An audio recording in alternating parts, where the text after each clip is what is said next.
ijambo ry'umunsi. Ubutumwa isi ikeneye kumva kugira ngo ubashe gusobanukirwa neza ibi, soma ari ku gice cya 16 uhereye ku murongo wa 15 kugeza ku wa 20.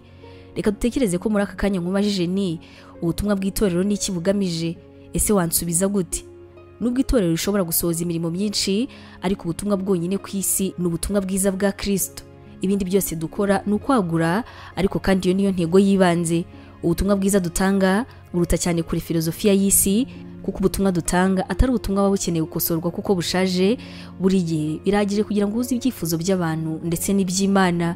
Nubwo ubutumwa buri gihe ari bumwe, ariko kandi uburyo bwo kumenyekanisha ku isi ni bwinshi cyane. Harimo nk'ubunyura mu ijambo rivugwa, hari ubunyura mu muziki, hari ubunyura mu bikoresho byacapwe, hari ubunyura mu bitangazamakuru bya electronique ndetse n'ahandi. Izi rero zikaba ari inzira z'itumanaho zisaba uruhare rw'abantu ku giti cyabo. Ni inshingano za buri mukristo wese gukoresha impano z'umwuka, kandi akaba yakoresha impano ze ndetse n'ubushobozi kugira ngo afashe gusohoza inshingano nkuru. Abakristo bamwe batekereza ko uruhare ruhabwa abapasitoro, abamisiyoneri cyangwa se abandi bantu bafite umurimo wo hejuru, ariko kandi twese zirikane ko dufite inshingano zo kugira uruhare mu buryo ubwo ari bwo bwose, kandi nanone mu mahirwe ariyo yose Imana iduha. Ntabwo abantu bose bahamagariwe kujya mu mahanga nk'abamisiyoneri, ariko twese dushobora gutanga, dushobora gusenga ndetse no kubwira inshuti n'imiryango iby'Umwami yadukoreye. Iyo wiyemeje rwose kugeza ubutumwa bwiza ku bantu, Imana izagaragaza umurimo iguhamagarira gukora. Ifite umwanya kuri wowe ndetse no muri twe, kandi nta muntu udafite agaciro cyangwa se nanone w'imburamukora imbere y'Imana.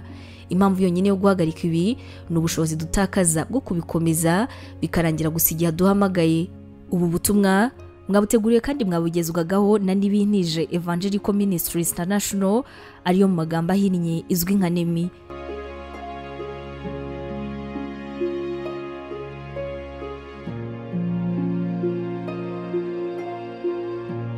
Wabutekereza ko uhamagariye gukora umurimo w'Imana?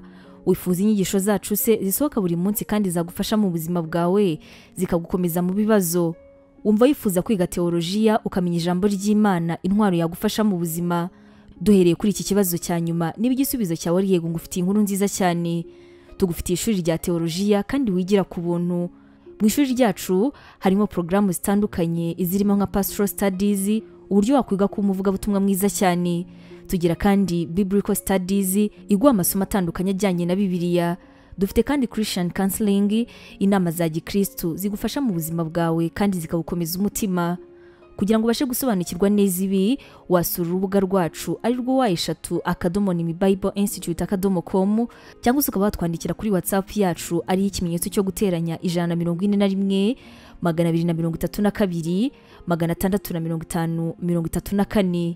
Twishimiye kuzaganira nawe ku byerekeranye n'ijambo ry'Imana.